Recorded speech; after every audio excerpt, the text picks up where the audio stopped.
வணக்கம்.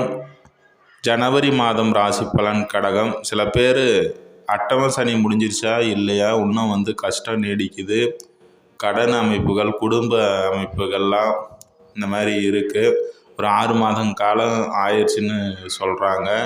சனி பெயர்ச்சி அடைஞ்சு இன்னமும் சில கஷ்டங்கள் இருக்குது, கடன் கொடுக்க முடியல, குடும்பத்தில் சில கஷ்டங்கள் வருது, கணவன் மனைவி உறவுகள் கூட ஒத்து போகாத ஒரு அமைப்பில் இருக்குது அப்படின்ற நிறைய கவலைப்பட்டு கொண்டு இருப்பவர்களுக்கு இந்த 2026 ஜனவரி இந்த மாதம் சிறப்பான ஒரு அமைப்பு. சனி வக்ர நிவர்த்தி அடைஞ்சிட்டாரு. அந்த வகையில் சனிக்கு குருவினுடைய பார்வை இருந்தது. குரு பின்னோக்கி நகர்ந்து மிதனத்திற்கு போயிட்டார்.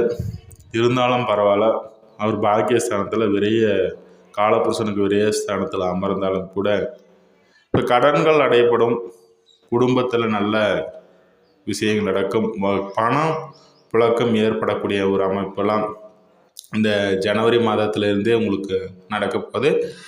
ராசிக்கு அதிபதியும் தேய்பிரை அமைப்பில் இருந்தாலும் கூட ஒரு சிறப்பான ஒரு அமைப்பு தான். இந்த உச்ச அமைப்பு பெறாரு, வளர்பிறை அமைப்பை நோக்கி வளர்பிறை சந்திரனா ஒரு 3 நாட்கள் இருப்பார். அடுத்தது தேய்பிறை அமாவாசை அமைப்பில் இருந்தாலும் ஒரு 10 நாட்கள் அவர் ஒளியினுடைய அமைப்பு உங்களுக்கு சாதகமாக இருக்கக்கூடிய ஒரு அமைப்பில் கடகராசி நண்பர்களுக்கு உடலாலும் மனதாலும் ஒரு தெளிவான ஒரு அமைப்பு இருக்கும். அடுத்ததாக பார்த்தீங்கன்னா, உங்களுடைய 6ஆம் இடத்துல போயிட்டு 4 கிரகங்கள் இந்த மாதம் அமருது.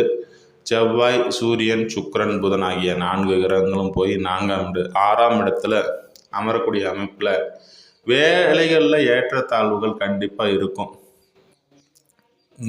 மேலதிகாரிகள்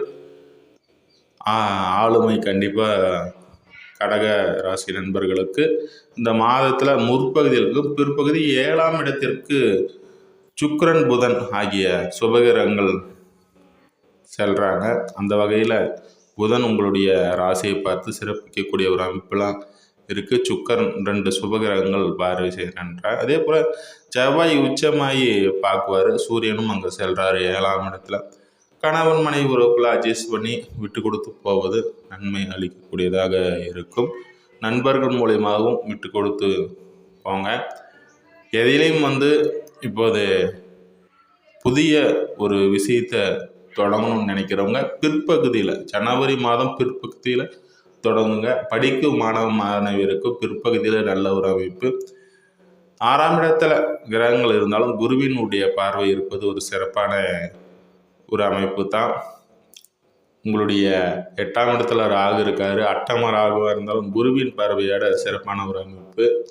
வெளிநாடு வெளிமாநிலம் தொடர்புல இருப்பவர்களுக்கெல்லாம் ஒரு சாதகமான ஒரு அமைப்பு உண்டாகக்கூடிய ஒரு சூழல். பொதுவாக கடகம் ராசிக்காரர்களுக்கு விடி பொழுதாக கண்டிப்பாக இருக்கும். கஷ்டங்கள் அனைத்தும் தாண்டி வந்துட்டீங்க. இனிமேல் சிரமங்கள் நீங்கி நன்மைகள் பெறக்கூடிய ஒரு ஆண்டின் முதல் மாதமாக இந்த ஜனவரி மாதம் அமையும். இன்னொரு பதிவில் சந்திப்போம். நன்றி, வாழ்த்துக்கள்.